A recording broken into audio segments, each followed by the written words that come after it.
Irmãos, quero saudar a todos com a paz do Senhor Jesus, mais uma vez. Agradecer de coração o convite para participar dessa conferência. Obrigado, pastor Ederson. Obrigado a todos os irmãos que tornaram possível a nossa chegada aqui. E estamos muito gratos, especialmente pelo tema da conferência, que fala a respeito da suficiência de Cristo, um tema sempre muito precioso para o nosso coração. Hoje à noite eu queria falar a respeito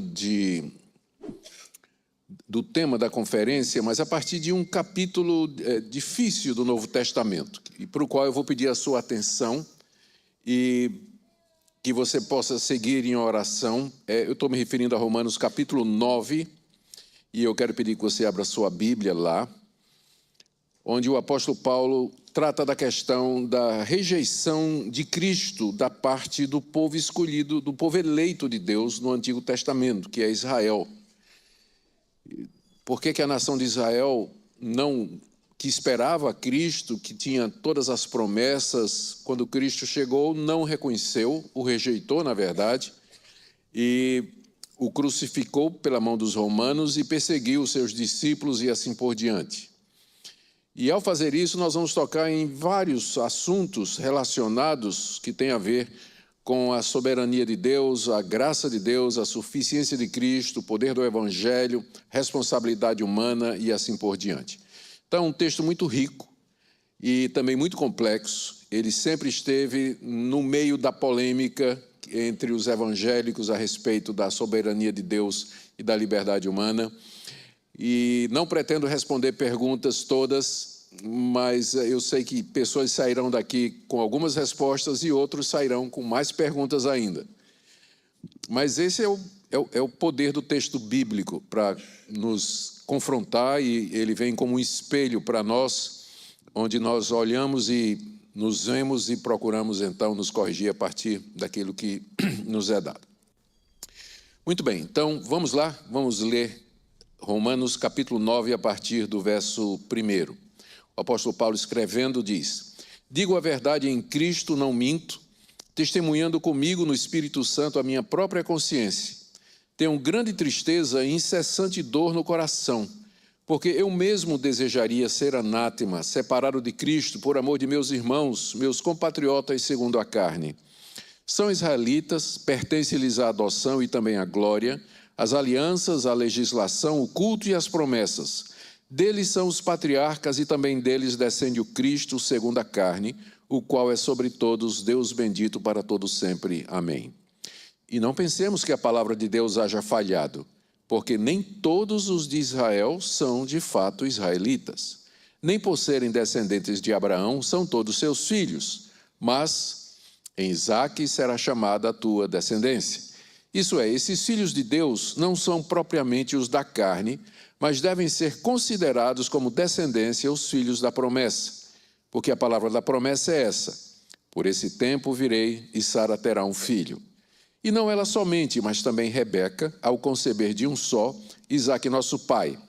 E ainda não eram gêmeos nascidos, nem tinham praticado o bem ou o mal, para que o propósito de Deus quanto à eleição prevalecesse, não por obras, mas por aquele que chama, já fora dito a ela: o mais velho será servo do mais moço. Como está escrito: amei Jacó, porém me aborreci de Esaú. Que diremos, pois, à injustiça da parte de Deus? De modo nenhum. Porque ele diz a Moisés: terei misericórdia de quem me aprover ter misericórdia, e compadecer-me-ei de quem me aprover ter compaixão. Assim, pois, não depende de quem quer ou de quem corre, mas de usar Deus a sua misericórdia. Porque a Escritura diz a Faraó: para isso mesmo te levantei, para mostrar em ti o meu poder e para que o meu nome seja anunciado por toda a terra. Logo, tem ele misericórdia de quem quer e também endurece a quem lhe apraz. Tu, porém, me dirás: de que se queixa ele ainda? Pois quem jamais resistiu à sua vontade? Quem és tu, homem, para discutires com Deus? Porventura pode o objeto perguntar a quem o fez: por que me fizeste assim? Ou não tem o oleiro direito sobre a massa para do mesmo barro fazer um vaso para honra e outro para desonra? Que diremos, pois, se Deus, querendo mostrar sua ira e dar a conhecer o seu poder, Suportou com muita longanimidade os vasos de ira preparados para a perdição, a fim de que também desse a conhecer as riquezas da sua glória em vasos de misericórdia que para a glória preparou de antemão, os quais somos nós, a quem também chamou, não só dentre os judeus, mas também dentre os gentios, assim como diz em Oséias: chamarei povo meu ao que não era meu povo, e amada a que não era amada. E no lugar em que se lhes disse: vós não sois meu povo, ali mesmo serão chamados filhos do Deus vivo. Mas relativamente a Israel, dele clama Isaías: ainda que o número dos filhos de Israel, seja como a areia do mar, o remanescente é que será salvo. Porque o Senhor cumprirá sua palavra sobre a terra cabalmente e em breve. Como Isaías já disse, se o Senhor dos Exércitos não nos tivesse deixado descendência, ter-nos-íamos tornado como Sodoma e semelhantes a Gomorra. Que diremos, pois? Que os gentios que não buscavam a justificação vieram a alcançá-la, todavia que decorre da fé. E Israel, que buscava a lei de justiça, não chegou a atingir essa lei. Por quê? Porque não decorreu da fé, e sim como das obras, tropeçaram na pedra de tropeço, como está escrito: eis que ponho em Sião uma pedra de tropeço e rocha de escândalo, e aquele que nela crê não será confundido. Queridos, até aqui a leitura da palavra de Deus. Queira Deus nos iluminar e nos abençoar à medida que nós entramos nesse texto. Como vocês sabem, o apóstolo Paulo escreveu a carta aos Romanos com o objetivo de apresentar à igreja de Roma o evangelho que ele pregava e os seus planos de evangelizar a Espanha, onde ainda Cristo não tinha sido anunciado. Só que em Roma havia uma comunidade muito grande de judeus. E grande parte desses judeus havia escutado a respeito do apóstolo Paulo. E Paulo era considerado um pária, um traidor das tradições gloriosas da sua terra, da sua gente. Paulo pregava que a lei tinha se cumprido em Cristo. Paulo pregava que a circuncisão e demais marcadores de identidade judeus haviam cessado. O apóstolo Paulo ensinava que o templo, conforme Cristo havia dito, seria destruído, que os sacrifícios ali não tinham mais valor. Enfim, havia muito questionamento a respeito do apóstolo Paulo nas comunidades judaicas, particularmente em Roma, onde Paulo pretendia visitar.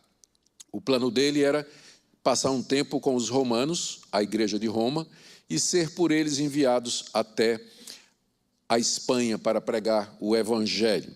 Mas, sabedor de toda essa situação, das dificuldades que ele encontraria quando chegasse lá, Paulo escreve uma carta como que para já dar uma resposta antecipada a muitas questões que as pessoas haveriam de levantar com relação à pregação de Paulo de que nós somos justificados pela graça, mediante a fé, sem as obras da lei de Moisés. A carta aos Romanos, portanto, é uma carta de um missionário que apresenta seu plano, o evangelho que ele prega e o desejo de estar com os irmãos e receber o apoio dos irmãos.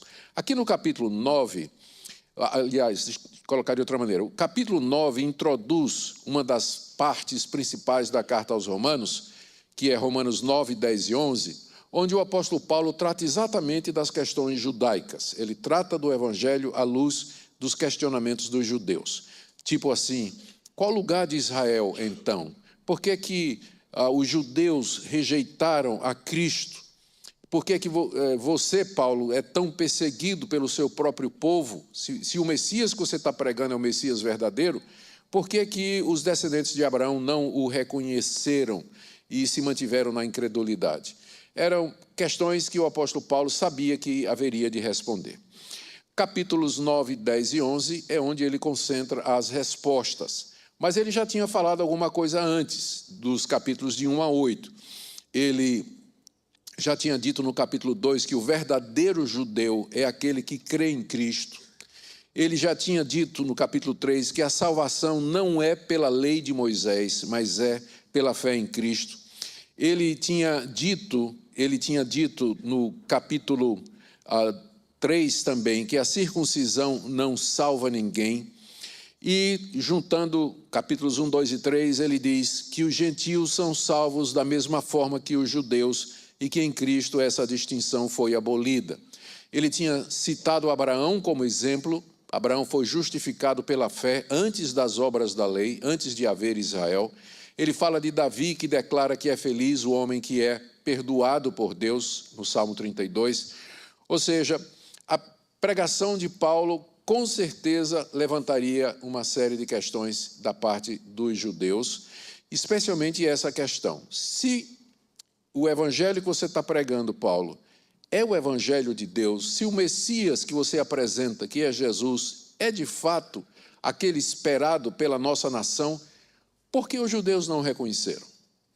Por que houve essa rejeição tão grande a ponto de crucificá-lo, entregando às autoridades romanas? Porque esse ódio dos judeus contra os discípulos de Jesus, naquela época, perseguindo, o próprio Paulo sofreu na pele, muitas vezes, os efeitos dessa perseguição.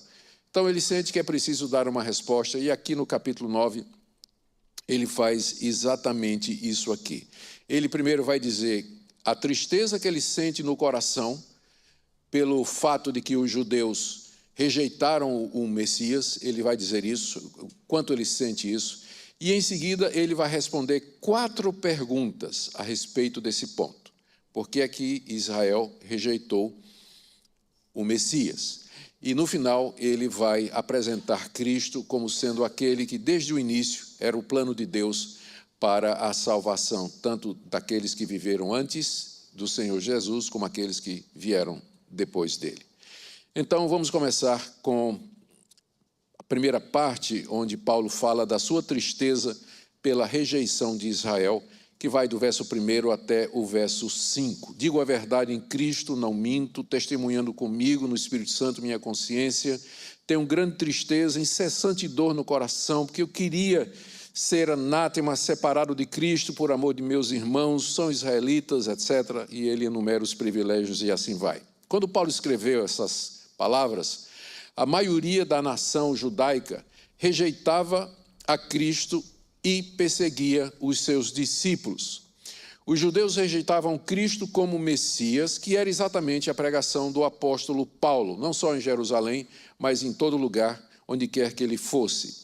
E essa rejeição dos seus compatriotas para com Jesus e para com a mensagem que ele pregava era a tristeza constante do apóstolo Paulo. Olha os termos em que ele diz aqui: eu tenho grande tristeza, não é pequena não, eu tenho uma grande tristeza e tenho uma incessante dor no coração. É uma dor que não parava. Paulo carregava essa tristeza e essa dor no seu coração por conta da rejeição do seu povo, a ponto de alguns acharem de que esse é o espinho na carne a que ele se refere lá em 2 Coríntios capítulo 12, um mensageiro de Satanás que o esbofeteava, que o humilhava e que o deixava angustiado, fazendo com que ele viesse a depender da graça de Deus para poder se manter no ministério. Parecia mentira para o judeu que Paulo sentisse isso. Afinal, Paulo pregava, não é? Eles entendiam que Paulo pregava contra a lei de Moisés, contra o templo, contra as tradições judaicas. Então parecia até hipocrisia de Paulo dizer que ele tinha tristeza no coração por conta da rejeição. E, na verdade, Paulo diz que essa dor é tão grande, e aqui eu estou no verso 3, não é? Que ele, se fosse possível, ele tomar o lugar dos seus compatriotas na perdição, porque Paulo não tem dúvida de que eles estão perdidos, porque rejeitaram o Messias.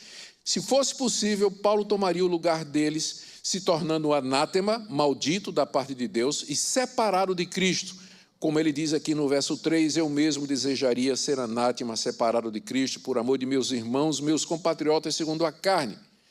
Ou seja, isso parece uma coisa tão inverossímil que Paulo sentisse isso, que ele começa no verso 1 dizendo: digo a verdade em Cristo, não minto, testemunhando comigo no Espírito Santo a minha própria consciência. É como se fosse um juramento ou um voto que Paulo está dizendo, porque ele sabe que o que ele vai dizer vai parecer hipocrisia para os judeus, de que ele, Paulo, na verdade, ele sofre ele tem tristeza pela atitude da nação com relação ao Messias e a mensagem que ele traz. E por isso ele invoca o Espírito Santo na sua consciência como testemunha de que ele está dizendo a verdade, de que ele vivia em constante dor por causa dos seus compatriotas, a ponto de que, se fosse possível, Paulo iria para o inferno no lugar deles.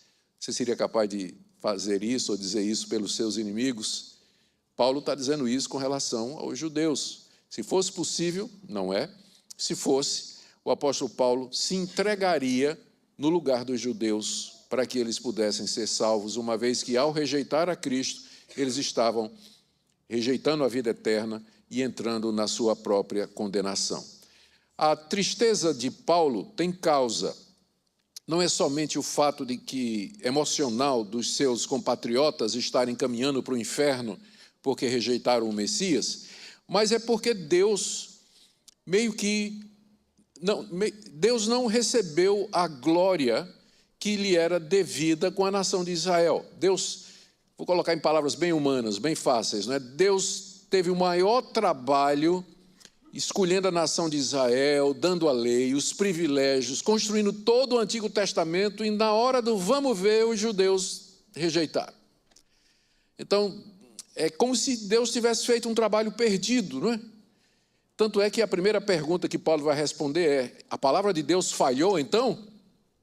Porque no Antigo Testamento a gente vê Deus trabalhando com a nação, fazendo promessas, alianças e uma série de coisas. Paulo enumera 9 privilégios que Deus tinha dado aos judeus.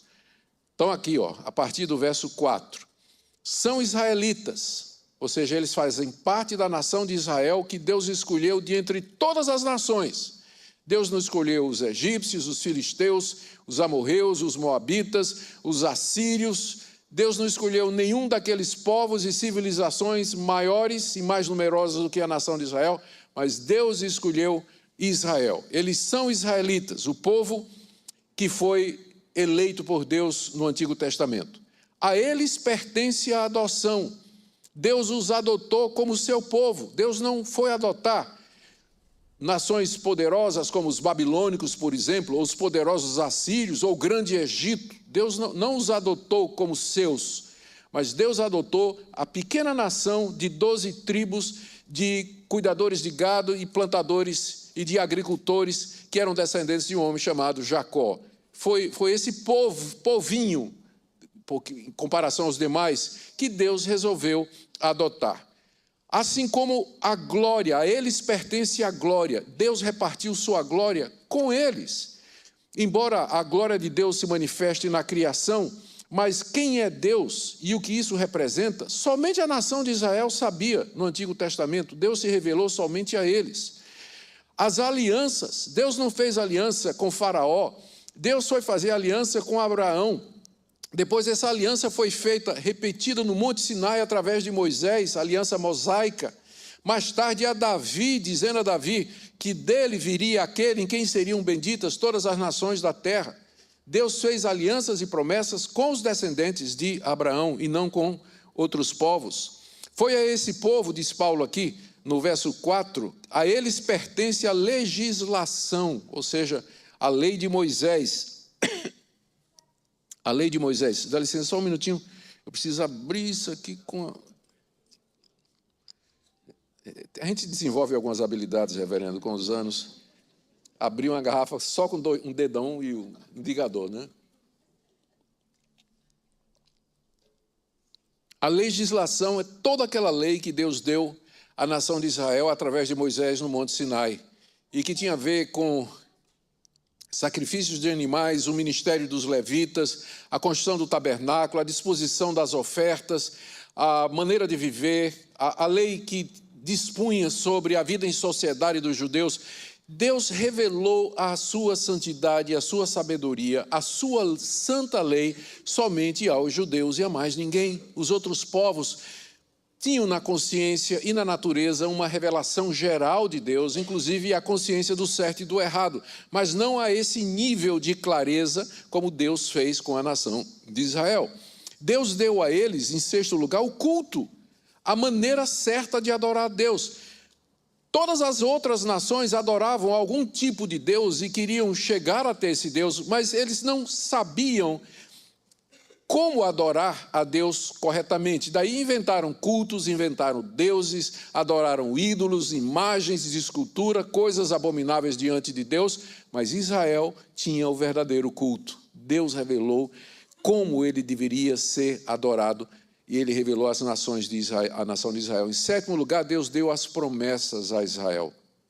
Começando com Abraão: em ti serão benditas todas as nações da terra. Abençoarei os que te abençoarem, amaldiçoarei aqueles que te amaldiçoarem. De ti farei uma grande nação. As promessas de Deus foram feitas a Abraão e os seus descendentes. Deles, dos judeus, são os patriarcas, estou no verso 5. Deles são os patriarcas, Abraão, Isaque e Jacó, com quem Deus fez essas alianças, a quem deu as promessas. E por último e maior de todos, final do verso 5, e também deles descende o Cristo, segundo a carne, o qual é sobre todos, Deus bendito para todo sempre. Amém. Aqui nós temos uma das passagens do Novo Testamento que com maior clareza fala da divindade de Cristo e chama Cristo de Deus. Se alguém disser a você, onde é que tem no Novo Testamento que Jesus Cristo é chamado de Deus? Você pode citar aqui Romanos capítulo 9. Também deles descende o Cristo segundo a carne, o qual é sobre todos, Deus bendito para todo o sempre. A grande questão, então era isso que entristecia o apóstolo Paulo, que depois de Deus ter dado todos esses privilégios à nação de Israel, a nação rejeita exatamente o Cristo que descende deles, que veio deles, que é Deus bendito eternamente, está sobre todos. Então, Deus não recebeu a glória. Pareceria que o plano de Deus tinha falhado, que toda a estratégia de Deus, tudo que ele fez no Antigo Testamento, tudo isso foi em vão, porque na hora que ele envia o seu filho como cumprimento de todas aquelas promessas, alianças, legislação, culto, os judeus não compreendem. E aí então vem o primeiro questionamento: será que a palavra de Deus falhou? Deus falhou. Ele não conseguiu o que ele queria. Ele tinha um plano, mas esse plano foi abortado pelo arbítrio humano. Deus tinha um projeto, mas a liberdade humana jogou tudo por terra e Deus não conseguiu o que queria, porque ele resolveu respeitar a liberdade do homem e aceitar o que o homem quer, e assim, afinal, ele não fez, ou ele não obteve a glória que ele desejava, os efeitos que ele queria daquela nação. Essa é a primeira pergunta que é feita, que Paulo responde e que está aqui no verso 6. E não pensemos que a palavra de Deus haja falhado. Porque era a primeira coisa que viria na cabeça de alguém. Mas então a palavra de Deus falhou, já que os judeus rejeitaram? Paulo diz. E aqui Paulo introduz um conceito que em inglês a gente diz blows your mind. É um conceito que ele diz assim: vocês que estão dizendo isso, que a palavra de Deus falhou, vocês estão partindo de um pressuposto errado. Vocês estão pensando que a aliança de Deus e que todas essas coisas Deus fez com os descendentes biológicos de Abraão. Mas a verdade é que existe um Israel dentro de Israel. E é com esse Israel espiritual que Deus fez o pacto, a aliança, as promessas, e é esse Israel espiritual que são os verdadeiros descendentes de Abraão.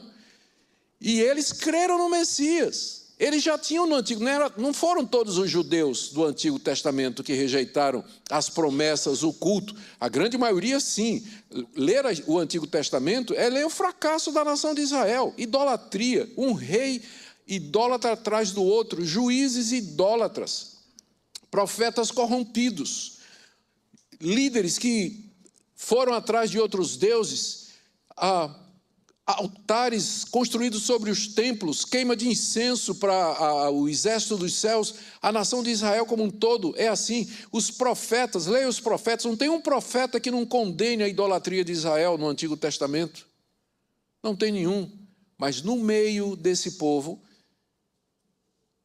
tinha aquilo que Deus disse a Elias: guardei para mim 7.000 que não dobraram o joelho a Baal. Esses 7.000 que não dobraram o joelho a Baal é o que nós chamamos do remanescente, ou a verdadeira descendência, ou o verdadeiro Israel, ou a igreja de Deus, o verdadeiro povo de Deus, que é o que Paulo vai dizer em seguida. Verso 6, não pensemos que a palavra de Deus haja falhado, porque nem todos os de Israel são de fato israelitas. Então, vocês estão operando com o pressuposto errado. Vocês estão pensando que todo mundo que é descendente de Abraão, de Israel, é israelita. Todo mundo que nasceu em Israel é israelita. Não. Nada disso. Verso 7. Nem por serem descendentes de Abraão, são todos seus filhos. Esse foi exatamente o argumento que os fariseus usaram quando foram falar com João Batista, e João Batista exigiu que eles se batizassem, se arrependessem, e eles disseram, nós somos filhos de Abraão. E uma vez disseram isso para Jesus também, quando Jesus os confrontou dos seus pecados, e eles disseram assim, nós não somos bastardos, nós somos filhos de Abraão. Qual foi a resposta de Jesus? Vocês são filhos do diabo. Porque se vocês fossem filhos de Abraão, nesse sentido verdadeiro, vocês teriam me reconhecido e vocês não estariam querendo me matar como vocês estão. Então, esse conceito do Israel dentro do Israel, do Israel espiritual ou remanescente fiel, é o que vai guiar a resposta de Paulo a partir daqui, do capítulo 9, e que lança a base para que nós entendamos que a palavra de Deus não falhou, não. Muitos judeus se converteram, Daniel, Isaías, o profeta Jeremias, o Davi, Moisés, quantos descendentes de Abraão não creram e foram salvos mediante a fé no Messias, nas promessas que Deus havia revelado e Deus havia dito. Então, a palavra de Deus não falhou. Você só precisa entender com quem, de fato, ele fez aliança. Não é? Porque ele fez aliança com o Israel espiritual. E quem é esse Israel espiritual? Quem são esses? Como é que eles vieram? De que maneira um judeu fazia parte desse remanescente fiel e se tornava parte do povo de Deus, já que não é genético, já que não é biológico, como Paulo está dizendo aqui? E aqui Paulo introduz no verso 7 o conceito da promessa. O conceito da promessa. Os verdadeiros descendentes de Abraão são os filhos da promessa, escolhidos por Deus, chamados de o remanescente fiel. Os judeus que creram no Messias. Veja como Paulo introduz isso aqui a partir do verso 7. Nem por serem descendentes de Abraão são todos seus filhos, mas... E aqui ele está fazendo uma citação de Gênesis 21, 12. Em Isaque será chamada a tua descendência. Vocês lembram o episódio em que essas palavras foram proferidas? Deus veio com mais 2 anjos. Perdão, isso aqui será o próximo. Isso aqui, na verdade, foi com relação a Ismael. Na espera da promessa de Deus de que dele viria uma descendência numerosa, Abraão acabou acedendo ao desejo da sua esposa de ter um filho através da escrava Agar. E fizeram aquele plano de onde veio o primogênito de Abraão, chamado Ismael, que teria por direito a primogenitura e por onde viria a descendência de Abraão. E Abraão talvez até pensava que ele, apesar de ter nascido da escrava, que ele seria aquele em quem Deus haveria de cumprir as promessas. Mas Deus, numa certa altura, vocês conhecem a história, Deus manda que Abraão despeça a escrava Agar, juntamente com Ismael, e diz, em Isaque já tinha nascido a essa altura, será chamada a tua descendência. Ambos eram filhos de Abraão. Ismael era o mais velho, tinha direito à promessa, à primogenitura, mas Deus disse, não é Ismael, é Isaque. Em Isaque será chamada a tua descendência. Ou seja, um ato soberano de Deus. Ele diz, ele é que disse quem seria a descendência, por onde viria a descendência, o povo escolhido. E aí a conclusão está no verso 8, isto é, esses filhos de Deus, que é outro nome para a descendência, o remanescente fiel, esses filhos de Deus não são propriamente os da carne, mas devem ser considerados como descendência os filhos da promessa. Ou seja, esse povo que se salvou de entre os judeus que se salvaram no Antigo Testamento, que faziam parte do verdadeiro povo de Deus, com quem Deus tinha aliança, eles foram chamados por Deus. Eles foram trazidos por Deus, escolhidos por Deus. A gente vai ver isso aqui mais adiante. A bifurcação começa aqui, não é? Ele menciona ele começou mencionando Isaac, mas antes disso, ele já tinha 2 exemplos. E aqui, a partir do verso 9, o apóstolo Paulo tira um argumento da história dos patriarcas. Primeiro, a escolha de Isaac. Veja o verso 9. Porque a palavra, perdão, já foi falado aqui, agora a escolha de Esaú, capítulo 9, a partir do verso 9. Porque a escolha de Jacó. Porque a palavra da promessa é essa: por esse tempo virei e Sara terá um filho. Gente, são 3 histórias aqui, viu? Vocês me desculpem aqui, porque precisa de muita atenção para o que Paulo está dizendo aqui. Ele já falou a história de Isaac e Ismael, e agora ele vem para a promessa que ele faz a Sara. No verso 9, por esse tempo virei e Sara terá um filho. Essa expressão é daquele momento em que Deus vem destruir Sodoma e Gomorra, ele mais 2 anjos, chega até a tenda de Abraão, é servido por Abraão, e enquanto estão comendo, Abraão ouve a promessa de Deus: daqui a 1 ano eu vou voltar e você estará com o seu filho. Sara terá dado à luz. Sara já era velha, Isaac já era velho, eles não tinham a menor condição de dar à luz, de ter um filho. E Sara, quando viu isso, que ela estava lá na tenda com os ouvidos, né, aprumados, ela estava ouvindo a conversa toda, quando ela ouviu Deus dizer que dali a 1 ano ela estaria acalentando um bebê, ela riu. E Deus ouviu e disse: por que é que você riu? Ela negou, né, dizendo: não riu. Mas Deus disse: não, você riu mesmo. Mas era para rir, não é? Ela já tinha 90 e poucos anos, Abraão também, não tinham mais condição de ter filhos, mas Deus disse: você vai ter um filho. E o filho de Abraão, Isaac, nasceu exatamente dali a 1 ano. Ele nasceu conforme a promessa. Nasceu conforme a promessa. Não foi segundo a carne, porque foi um nascimento sobrenatural. E agora vem o terceiro exemplo, que está aí no verso 10. E não ela somente, mas também Rebeca, ao conceber de um só, Isaac, nosso pai. E ainda não eram gêmeos nascidos, nem tinham praticado bem ou mal, para que o propósito de Deus quanto à eleição prevalecesse, não por obras, mas por aquele que chama. Já fora dito a ela: o mais velho será servo do mais moço. Como está escrito: amei Jacó, porém me aborreci de Esaú. Aqui o apóstolo Paulo está citando aquele episódio quando Rebeca concebeu de Isaac, e ela sentiu que havia uma briga na barriga dela.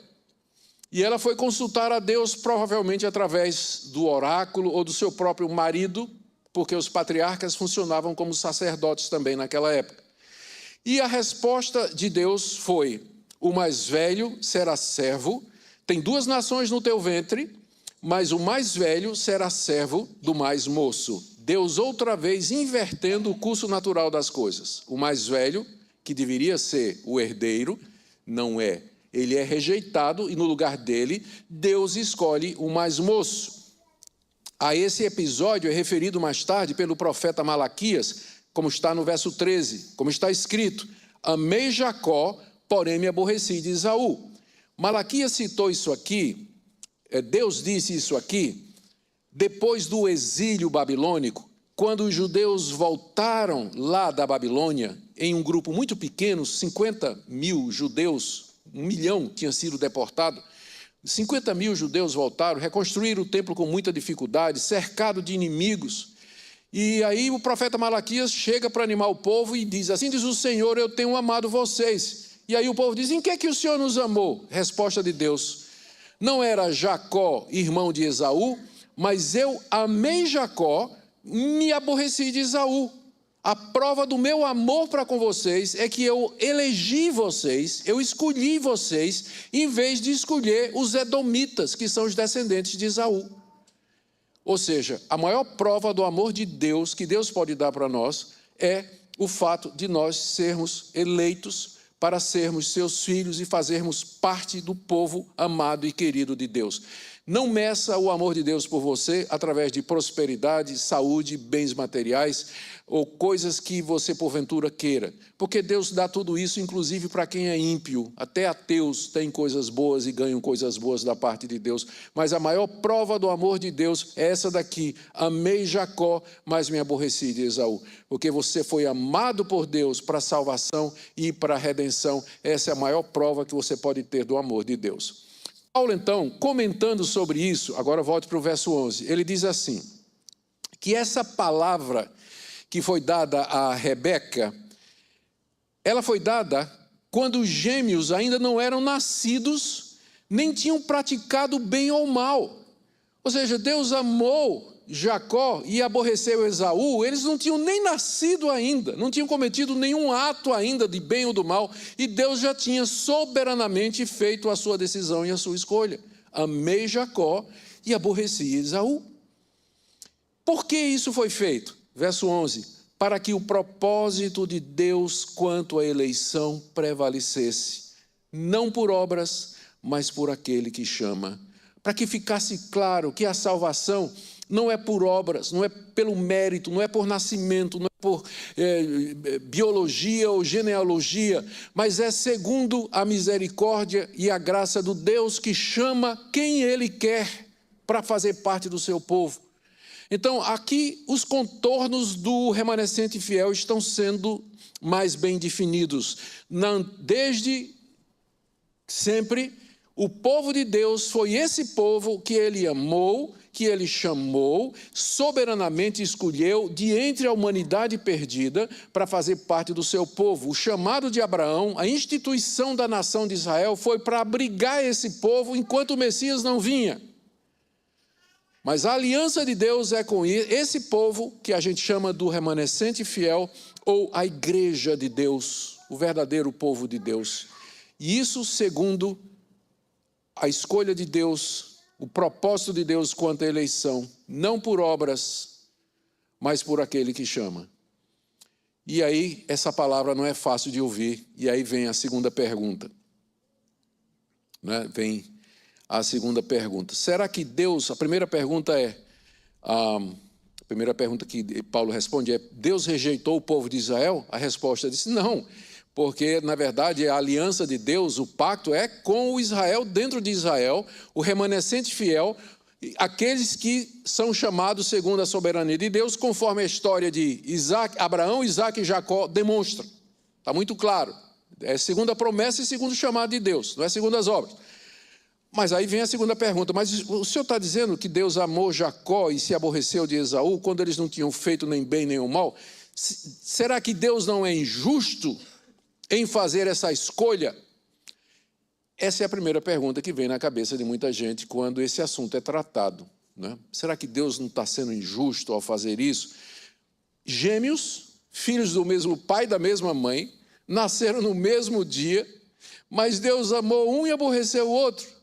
Será que há injustiça da parte de Deus? A resposta, a questão está aqui no verso 14, não é? Que diremos, pois, a injustiça da parte de Deus? Paulo já antecipa essa pergunta que vai ser feita lá em Roma, né? Quando ele começar a pregar o evangelho, o pessoal vai dizer, mas isso aí é injustiça da parte de Deus, não é? Resposta de Paulo, de modo nenhum.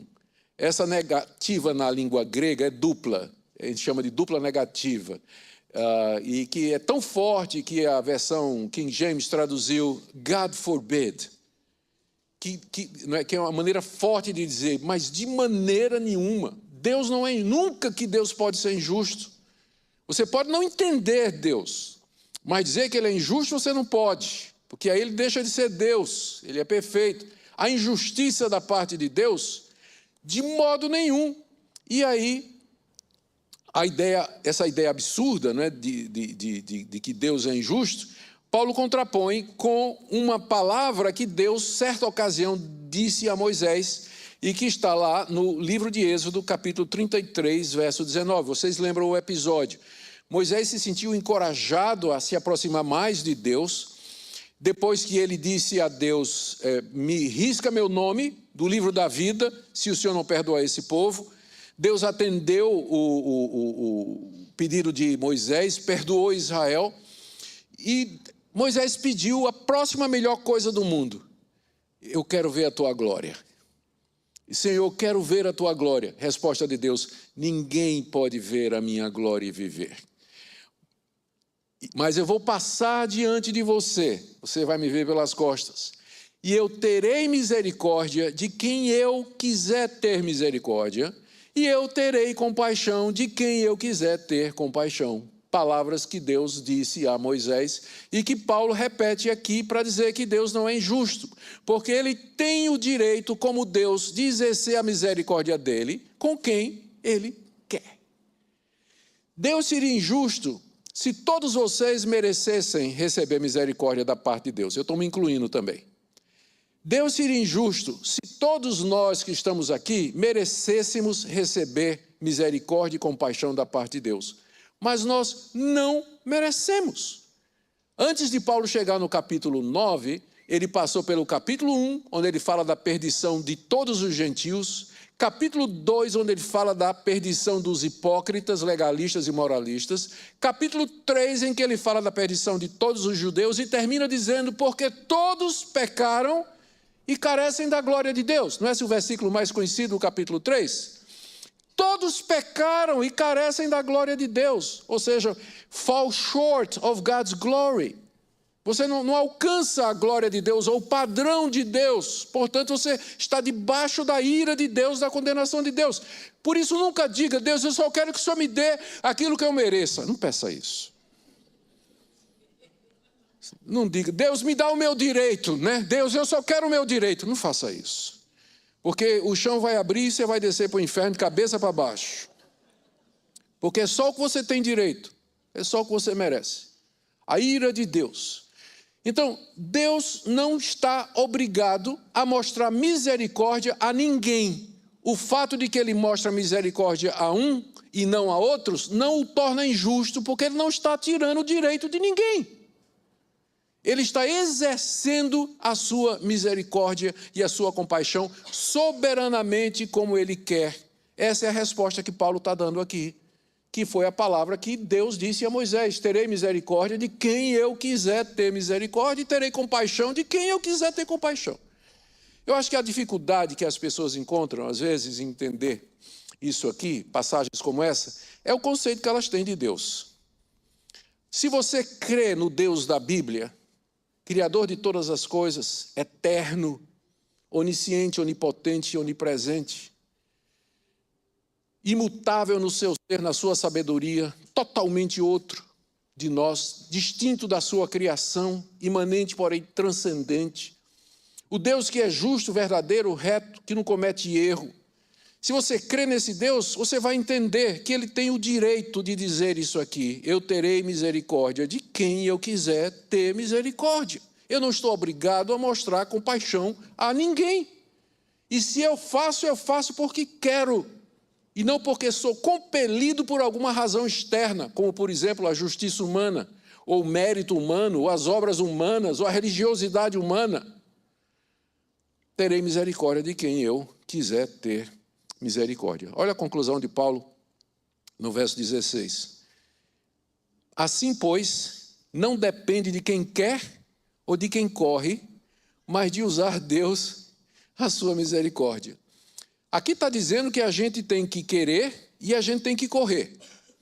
Ou seja, o fato de Deus ser soberano na dispensação da sua misericórdia não quer dizer que a gente então vai ficar assim quietinho e dizer: bom, eu vou ficar aqui esperando que, torcendo para que eu tenha a sorte de ser alguém que Deus vai derramar a sua misericórdia. Não, você tem que querer e você tem que correr, não é isso que está dizendo aqui?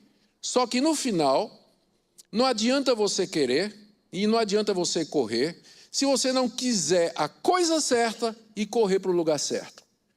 E isso quem dá é Deus.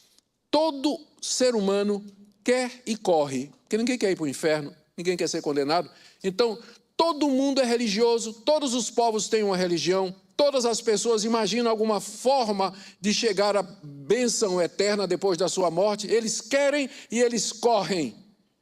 Mas se Deus não usar de misericórdia para iluminar a mente e o coração e dizer: você tem que correr para Cristo, e você tem que querer o perdão de seus pecados e a reconciliação com Deus mediante Jesus Cristo, você vai passar a sua vida toda querendo e correndo em vão e nunca vai achar o caminho, a porta, a saída, a salvação e a redenção.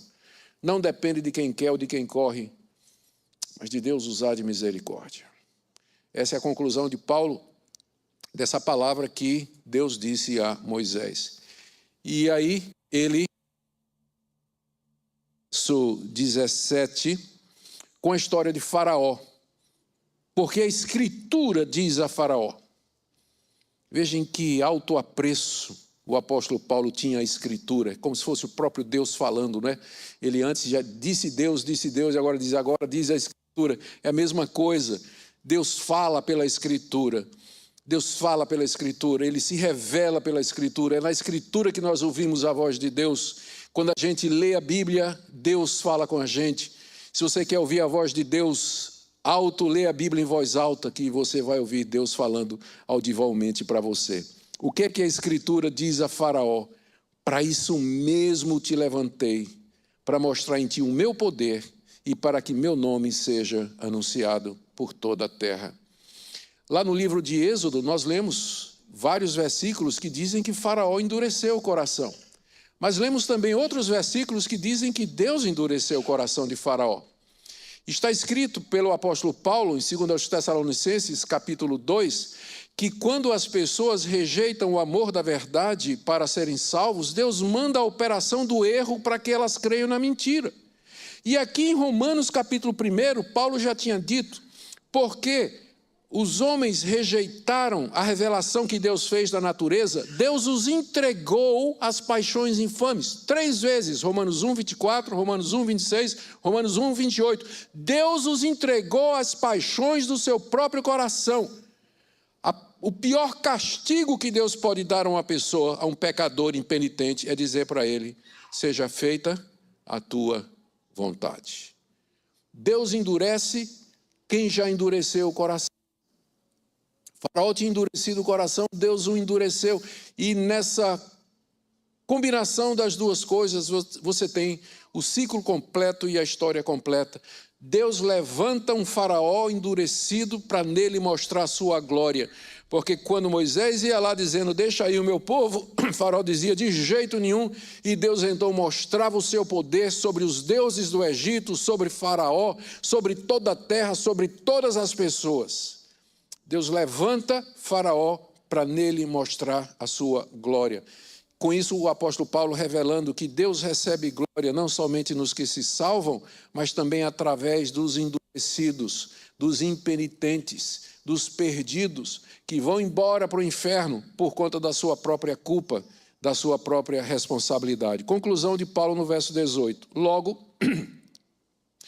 tem ele misericórdia de quem quer, e também endurece a quem lhe apraz.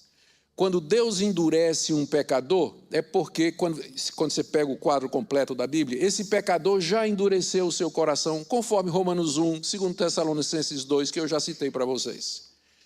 Então, Deus endurece quem Ele quer. Ele pode pegar um pecador endurecido e converter o coração, ou Ele pode deixar o pecador continuar na dureza do seu coração, endurecendo cada vez mais, para que a conta no dia do juízo seja maior e a punição seja proporcional. Deus tem misericórdia de quem quer e também endurece a quem lhe apraz.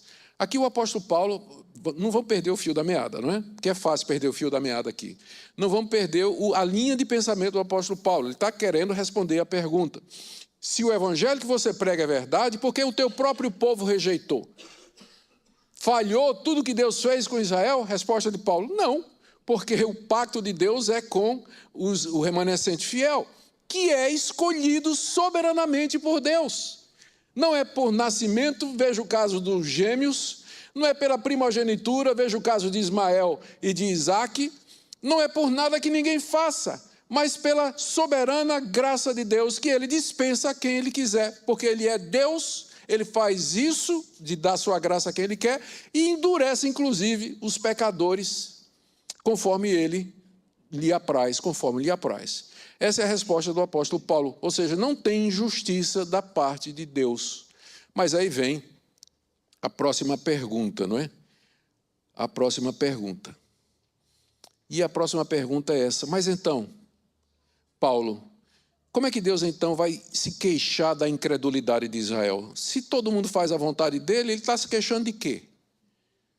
Se Deus é soberano, qual é a responsabilidade humana? Por que Deus se queixa?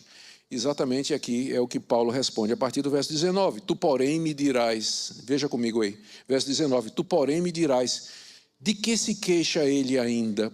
Pois quem jamais resistiu à sua vontade? Aqui, a partir desse versículo, o apóstolo Paulo começa o que a gente chama, é um recurso de linguagem, de escrita chamado diatribe.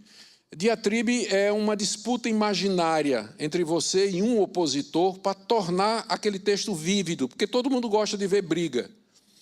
Então, Paulo imagina que ele está brigando com um judeu aqui, né? Um opositor imaginário, e aí ele começa a responder, dialogar com esse opositor, exatamente para prender a atenção do ouvinte, e de fato ele consegue, não é? Tu, porém, ele está apontando agora para o judeu que não está aceitando isso, né? Ou alguém que está lendo aqui que não está aceitando. E Paulo está dizendo assim, tu, porém, me dirás, de que se queixa ele ainda, pois quem resistiu à tua vontade? E aí Paulo aqui já perdeu a paciência, né? Porque ele já argumentou bastante. Quem és tu, ó homem, para discutires com Deus? Quem é você para discutir com Deus? Porventura pode o objeto, perguntou a quem o fez, por que me fizeste assim? Ou não tem o oleiro direito sobre a massa, para do mesmo barro fazer um vaso para honra e outro para desonra? Ou seja, a partir desse momento, a discussão não é mais teológica, a objeção não é mais teológica, a objeção é moral. Porque Paulo está acusando o seu opositor de arrogância. Se até esse ponto você não entendeu que Deus tem o direito de fazer o que ele quer fazer, porque ele é Deus, a partir daqui, Paulo está dizendo, quem é você para discutir com Deus? Paulo cessa a argumentação teológica aqui. A partir de agora, ele começa a tratar como se fosse um problema espiritual do opositor. Quem você pensa que é para discutir com Deus?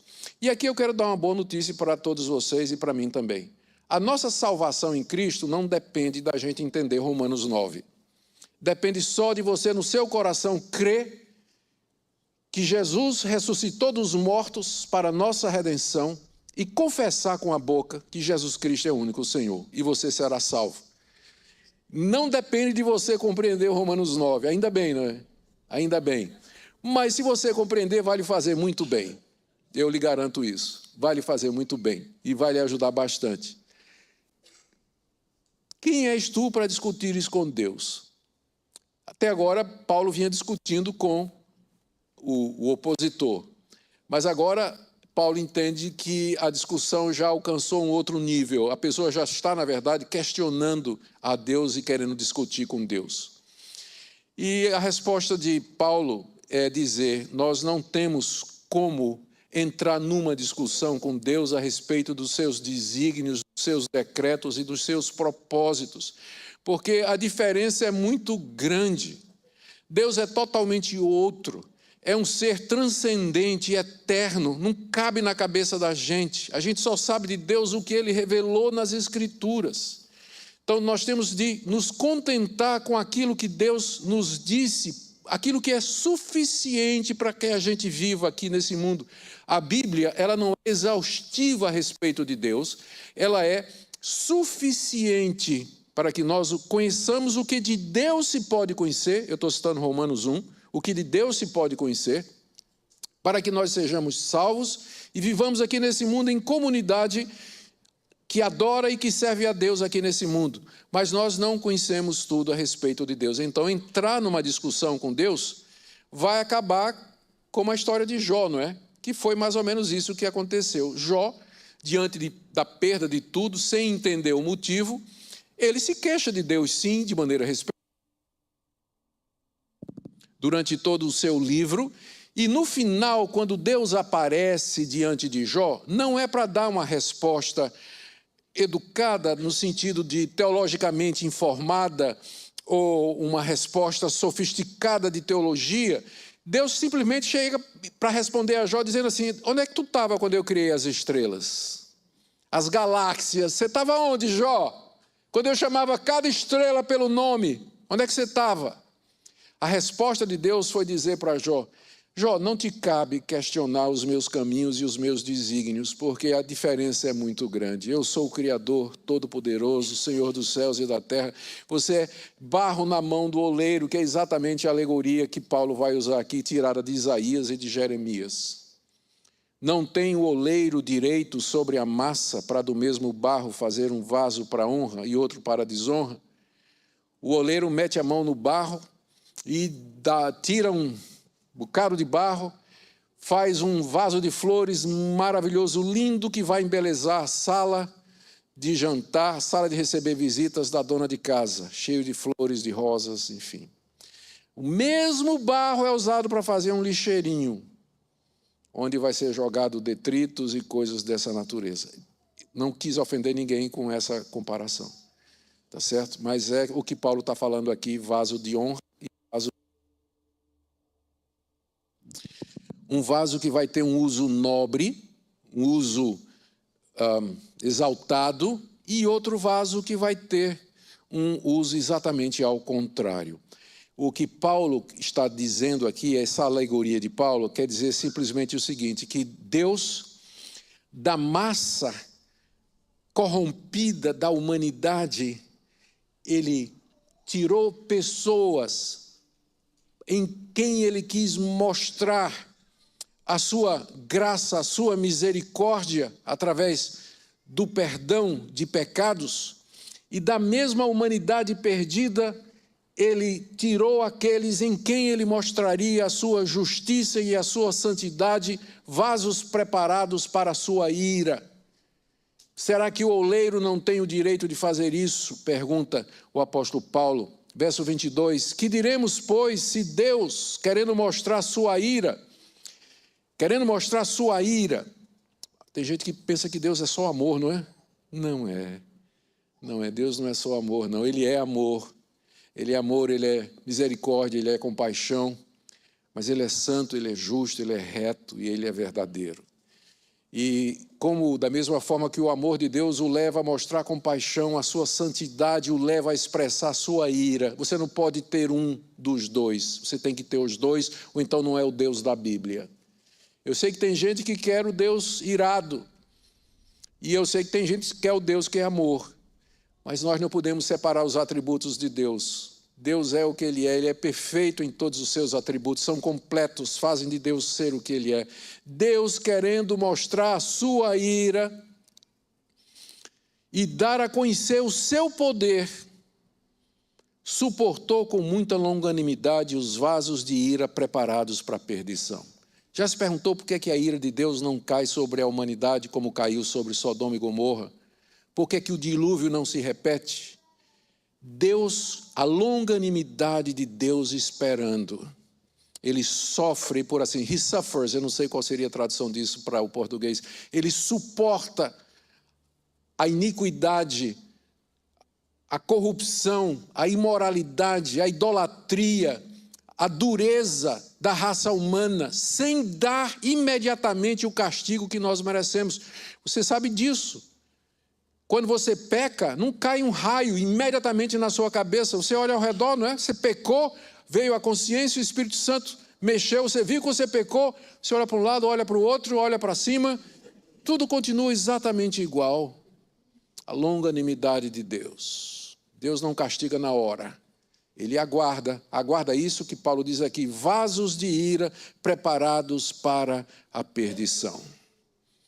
Deus suporta. Você sabe agora por que é que o mundo é o que é e não cai um dilúvio, não vem fogo e enxofre, como caiu sobre Sodoma e Gomorra, e outras catástrofes que mostrariam a ira de Deus da nossa perspectiva.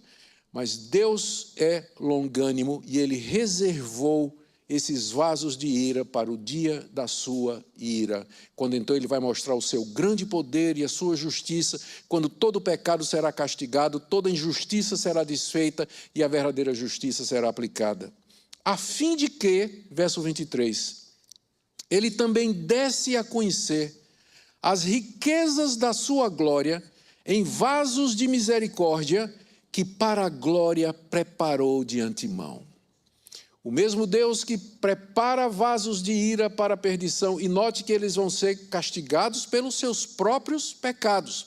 É o mesmo Deus que prepara o que Paulo chama aqui, vasos de misericórdia para a glória que Deus preparou de antemão. Quem está no inferno está por sua própria culpa. Quem se perde pelos seus próprios pecados. Ninguém que está sofrendo eternamente agora, ele pode levantar a mão e dizer a Deus, eu estou aqui de maneira injusta, porque ele sabe que está lá por conta dos seus próprios pecados. Infelizmente, é lá no inferno que a ficha de muitos vai cair, como a história do rico e Lázaro. Somente quando o rico chega no inferno é que cai a ficha. E ele diz, que lugar de tormento. E ele lembra que tem gente, irmãos seus que estão indo para o mesmo lugar. Estão indo para o mesmo lugar. Deus preparou os vasos de ira para aquele grande dia, mas também deu a conhecer as riquezas da sua glória em vasos de misericórdia. Agora note que aqui Paulo vai introduzir um passo a mais na discussão, um elemento a mais. Ele vai um passo mais além. Quando ele diz no final do verso 23 que Deus preparou vasos de misericórdia para a glória, ele diz no verso 24, os quais somos nós. Paulo aqui se junta ao remanescente fiel. Quem são esses vasos de misericórdia? São os mesmos remanescentes fiéis do Antigo Testamento, a descendência bendita, escolhida, os filhos da promessa. Os 7.000 que não dobraram o joelho a Baal, os judeus que creram em Jesus, como ele diz aqui, os quais somos nós, a quem também chamou. É por chamado, não é? É Deus que chama. E chama para valer. Quando Deus chama, pecador vem. E ele chama de um jeito que o pecador vem porque quer. Como o rapaz que quer conquistar a moça e fala ao coração dela. Diz palavras doces, bonitas, palavras reais e verdadeiras, mostra o seu caráter, chama de tal forma, fala de tal maneira que a moça se deixa vencer e conquistar, e livremente ela vem. Assim o Espírito Santo faz conosco. Quando Deus chama, Ele fala ao nosso coração, abre os nossos olhos, nos convence do pecado, nos mostra a suficiência e a beleza de Cristo, de forma que quando você veio, quando você creu, você fez isso voluntariamente, de livre e espontânea vontade, porque quis. Eu acho que, não sei se já contei essa ilustração aqui, mas o pai da minha amada, o reverendo Francisco Leonardo, ele gostava de contar uma história para ilustrar isso aqui. O meu sogro, ele dizia, imagina uma rua e onde tem uma porta bem grande e do lado de fora está escrito assim, vinde a mim todos vós que estáis cansados e oprimidos, eu vos aliviarei. E a multidão passa ali pela frente na rua, olha o letreiro no topo da porta. Uns não têm o menor interesse, outros põem a cabeça para olhar, ver o que é. Outros não dão nem atenção, finalmente alguém para, olha, vinde a mim todos vós, que isso é para mim, sou eu estou cansado, eu estou oprimido, e eu preciso de alívio, e eu creio que vou encontrar aqui. E você entra voluntariamente. Quando você entra, olha para a porta, do lado de dentro está escrito, só pode vir a mim aquele que o Pai trouxer. Depois que você entra, você olha para trás e diz, Deus, se não fosse o Senhor. Não é verdade? De noite, quando você se ajoelha para agradecer a Deus, para orar, você não diz assim, Senhor, eu me agradeço porque eu tomei a decisão, eu me agradeço porque... É isso que você faz? Não, Senhor Deus, eu te agradeço porque o Senhor me chamou, o Senhor botou alguém na minha vida, eu nasci num lar evangélico, eu ouvi a palavra de Deus, nasci num país livre onde o evangelho é pregado. Você dá a Deus toda a glória, não dá? Todo mundo de joelhos entende Romanos 9. Você sabe que é a glória de Deus, é a graça de Deus, é o poder de Deus. Os quais somos nós, o remanescente fiel, a quem chamou. Agora, não só dentre os judeus, mas também de entre os gentios. E aqui a gente pode quase imaginar os judeus dando um pulo, né? Porque essa era uma das razões que eles perseguiam Paulo, porque não queriam que Paulo pregasse o evangelho para os gentios. E aqui Paulo diz que o remanescente fiel, o povo eleito, é composto de judeus e gentios, chamados por Deus através da pregação do evangelho, chamados irresistivelmente. É esse o povo de Deus. Por isso que a palavra de Deus não falhou, o plano de Deus corre perfeito para a consumação, exatamente como ele tinha planejado. E para mostrar que ele não está dizendo nenhuma novidade, Paulo faz 4 citações do Antigo Testamento, 2 de Oséias e 2 de Isaías. Como diz Oséias, verso 25, chamarei povo meu a quem não era povo, e amada a quem não era amada. Aqui ele está citando Oséias, capítulo 2, verso 23. E em seguida ele cita Oséias, capítulo 1, verso 10. No lugar em que se lhes disse, vós não sois meu povo, se referindo ao gentio, ali mesmo os gentios serão chamados filhos do Deus vivo. Já estava dito nos profetas de que o remanescente fiel seria feito dos tementes a Deus, filhos de Abraão, e dos gentios que Deus haveria de chamar. Oséias é um exemplo. Mas Paulo não está satisfeito com isso. E Israel, e aí 2 citações de Isaías. A primeira, ele cita Isaías 10, de 22 a 23. Ainda que o número dos filhos de Israel seja como a areia do mar, o remanescente é que será salvo. Ou seja, não é o fato de ser filho de Abraão. Tem muita gente que pensa que é isso, né? Judeu, filho de Abraão, tá no céu. Não, de jeito nenhum. Se o judeu não crê em Jesus, ele vai para o inferno. Como os outros também. Tem distinção nenhuma nesse ponto. Ainda que os filhos de Israel sejam como a areia do mar, o remanescente é que vai ser salvo. Aquele remanescente que Deus amou, escolheu, o verdadeiro Israel, o Israel dentro de Israel. A semente santa, o povo de Deus, os eleitos, vasos de misericórdia. Tem tantos adjetivos e expressões que Paulo usa aqui para se referir a esse povo, que a gente pode simplesmente chamar de a igreja.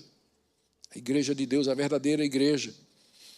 Verso 29, como Isaías já disse, se o Senhor dos Exércitos não nos tivesse deixado descendência, ter-nos-íamos tornado como Sodoma e semelhantes a Gomorra. Se não fosse a graça de Deus com o remanescente fiel, aquele judeu fiel dentro de Israel, que não concordava com a idolatria dos reis de Israel, que adorava o único Deus verdadeiro, que ia no templo oferecer os seus sacrifícios, que não se submetia à adoração de deuses pagãos e tudo mais, não fora a presença desse remanescente em Israel, Israel não seria diferente de Sodoma e de Gomorra. Os judeus seriam iguais a Sodoma e Gomorra. É o que o próprio Isaías está dizendo aqui. Paulo termina respondendo a 4ª pergunta. Vamos só lembrar aqui, não é? Para a gente não perder. Paulo começou dizendo que era triste por conta da rejeição de Israel. Mas aí vem a pergunta, quer dizer que Deus rejeitou o seu povo? Resposta de Paulo, não. Porque a aliança, na verdade, é com a descendência fiel e que é escolhida segundo a soberania de Deus. Aí, segunda pergunta, mas Deus não é injusto em fazer uma escolha de entre os descendentes de Israel, escolher Jacó e aborrecer Esaú? Não, Deus não é injusto porque ele usa de misericórdia com quem ele quer e ele endurece a quem ele quer.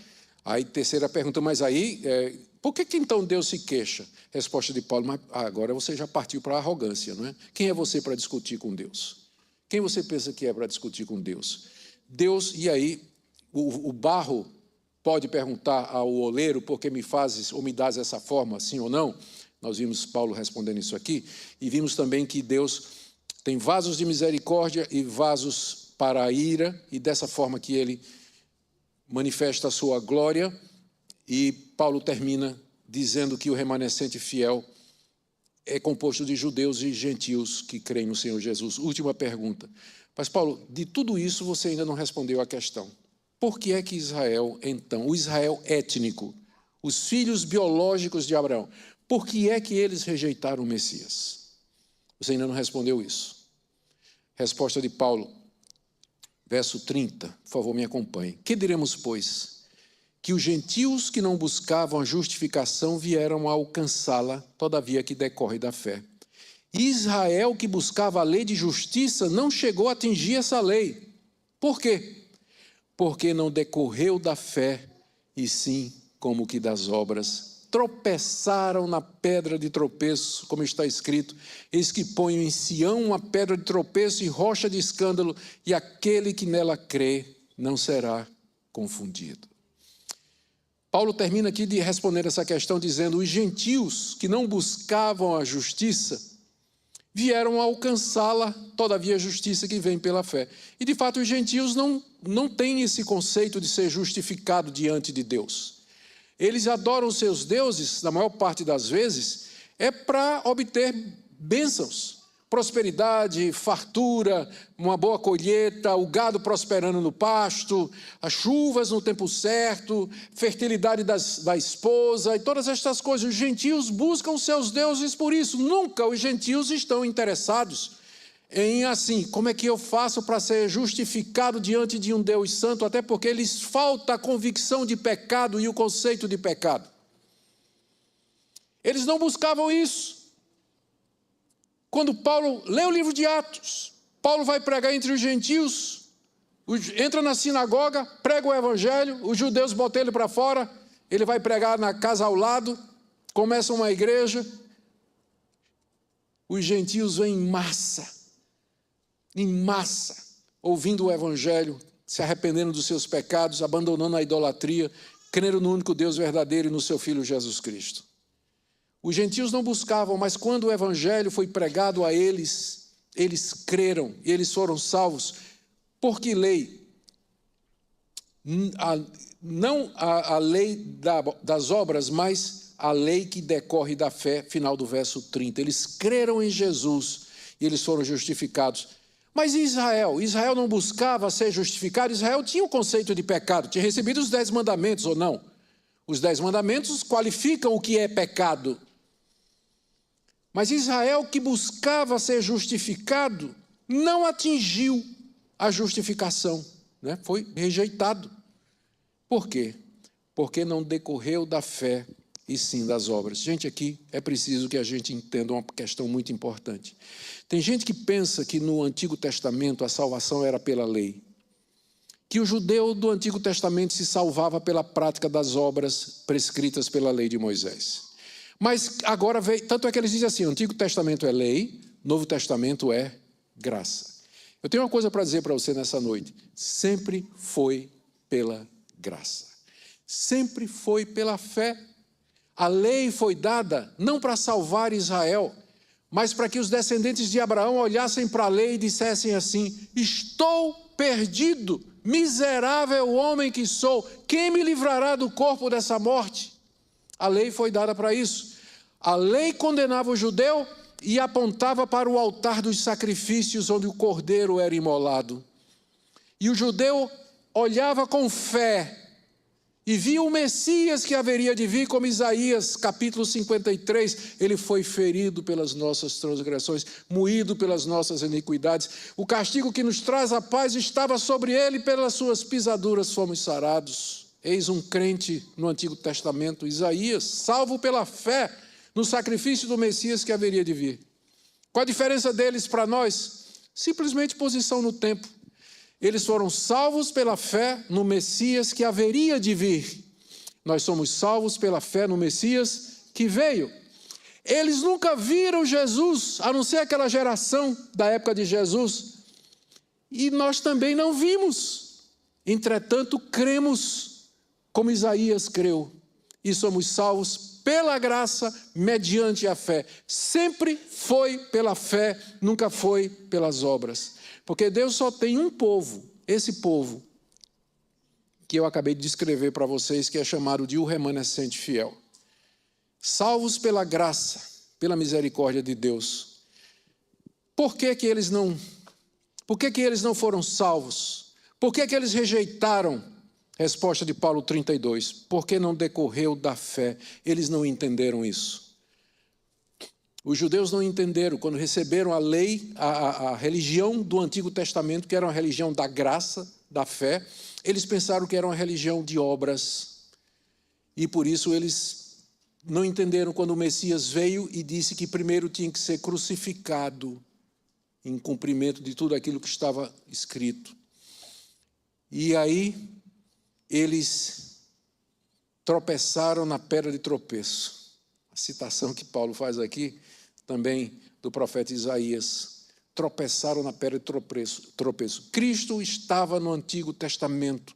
Era como que uma rocha Quem cria nele não era confundido, mas quem não cria batia na pedra e caía no chão. Eis que põe em Sião uma pedra de tropeço e rocha de escândalo, e aquele que nela crê não será confundido. Quem é essa rocha? É Cristo. Cristo no Antigo Testamento. Os judeus perderam de vista, não entenderam. Essa é a razão que Paulo dá para a rejeição do Israel étnico, biológico do Messias. É porque eles pensavam que era por obras e não se sujeitaram à justiça de Deus, que mandou seu Filho morrer numa cruz, para que pela fé judeus e gentios pudessem ser salvos e receber a redenção. Eu quero terminar aqui, primeira coisa, fazer algumas aplicações aqui. Em primeiro lugar, eu sei que muita gente que tem dificuldade com o que nós acabamos de falar aqui, eles vão dizer que a eleição aqui é de nações. Deus está falando, a eleição aqui é de nações, a escolha é para nações, amonitas e israelitas, né? Os ismaelitas versus os descendentes de Isaac. Mas, gente, não tem nada a ver com nação aqui, isso aqui está falando do destino individual, está falando de pessoas, não é verdade? Muito difícil você argumentar isso aqui, querer se livrar de Romanos 9, dizendo que tem a ver com nação, com serviço. Está falando de salvação e perdição, vasos de ira, vasos de misericórdia. Está falando de pessoas, e ainda que fosse de nações, nações são compostas de quê? De pessoas. É só empurrar o argumento um pouquinho mais para frente, mas no fim ele é o mesmo. Segunda coisa, o tema do nosso congresso é a suficiência de Cristo. E eu espero que a exposição aqui de Romanos 9 tenha deixado muito claro. Sempre foi a respeito de Cristo. It's all about Jesus. Ele é a pedra que estava lá na antiga aliança. Ele é o único mediador entre Deus e os homens. Ele é aquele sobre quem o povo de Deus se edifica, como ele mesmo disse a Pedro: Pedro, sobre essa verdade que tu dissestes, de que eu sou o Cristo, o Filho do Deus vivo, eu edificarei a minha igreja. A igreja, esse povo aqui, ele está edificado sobre o fundamento que é a pessoa e a obra de Cristo Jesus. Por isso que ele é tudo, ele é suficiente, ele é a base, ele é a firmeza, o fundamento do povo de Deus. Talvez haja alguém aqui nessa noite que ainda não compreendeu a graça de Deus e diga assim: pastor, a minha maior preocupação com tudo que o senhor falou até aqui é o seguinte: como é que eu sei que eu faço parte desse povo? Como é que eu sei que eu faço parte desse povo? Eu vou dizer para você o seguinte: o simples fato de que você está preocupado com isso, para mim já é um sinal, porque quem não é de Deus, nem é do povo de Deus, ele não está preocupado com isso, está preocupado em ganhar dinheiro, ser feliz, fazer sexo, fazer dinheiro, ter poder e todas essas coisas, não está interessado nas coisas de Deus. Mas quando você chega para mim, como muitos chegam, e dizem assim: pastor, eu caí, eu fiz o que não devia, pastor, eu estou tão triste comigo mesmo, será que tem perdão para mim? Será que eu sou salvo, pastor? Depois dessa queda que eu cometi? Digo: meu filho, o fato de você vir e fazer essa pergunta, um ímpio não faz isso. Ele está no pecado, mas ele está endurecido, ele está cego. No máximo que ele pode ter é remorso, medo das consequências do que ele fez. Mas verdadeira tristeza pelo pecado, só o eleito tem. Então você tem? Você sente isso? Tristeza no coração quando peca? Ofendeu a Deus? E você ora dizendo: Deus, nunca mais eu queria fazer isso. Por favor, livra-me. É assim que você se sente? É um bom sinal da eleição. E talvez nessa noite haja alguém que diga assim: pastor, eu quero ir a Cristo, mas eu tenho medo de não ser parte desse povo, de não ser eleito. Eu quero, mas eu tenho medo disso. Eu tenho medo de chegar lá na porta do céu e São Pedro olhar lá o iPad dele e dizer: teu nome não está aqui. Porque tem gente que pensa que é assim, né? Esse assunto, pensa que é assim. O pessoal chega, né, morre, crente, acreditou em Jesus, aceitou o evangelho, morreu, chegou na porta do céu, aí o anjo Gabriel barra lá e diz: o que é que você quer? Diz: eu quero entrar, quero ir para o céu, eu aceitei Jesus. Sim, meu filho, mas você não é eleito. Mas eu aceitei Jesus mesmo, você não é eleito, você não foi predestinado. Está vendo ali escrito, ó, inferno, aquela porta ali, vá para lá. Tem gente que pensa que é assim. Mas eu vou te dar outra versão. que mostra a verdade. Imagina uma multidão com tampões nos olhos, tampões nos ouvidos, caminhando todas juntas para um grande abismo sem fundo. E atrás deles, Deus gritando: voltem, voltem, vocês estão caminhando para a perdição. Ninguém ouve, ninguém escuta, ninguém se volta, até que Deus vem por trás, arranca as vendas dos olhos, tira os tampões do ouvido e diz: olha para onde você está indo, volte para o Salvador. E a pessoa e volta. Essa é que é a verdade, porque não tem ninguém querendo Deus, se Deus primeiro não gerar nele esse desejo e essa vontade. Então, se você tem vontade, venha, porque Jesus disse: quem vem a mim de maneira nenhuma mandarei embora, lançarei fora. Se você tem desejo, venha, creia no Senhor Jesus e Cristo o receberá de braços abertos e bem-vindo ao povo da aliança. Amém? Que Deus abençoe a vida de vocês, que vocês continuem a proclamar o verdadeiro evangelho aqui nessa cidade e se regozijando com a suficiência do nosso Senhor e Salvador Jesus. Amém. Muito grato.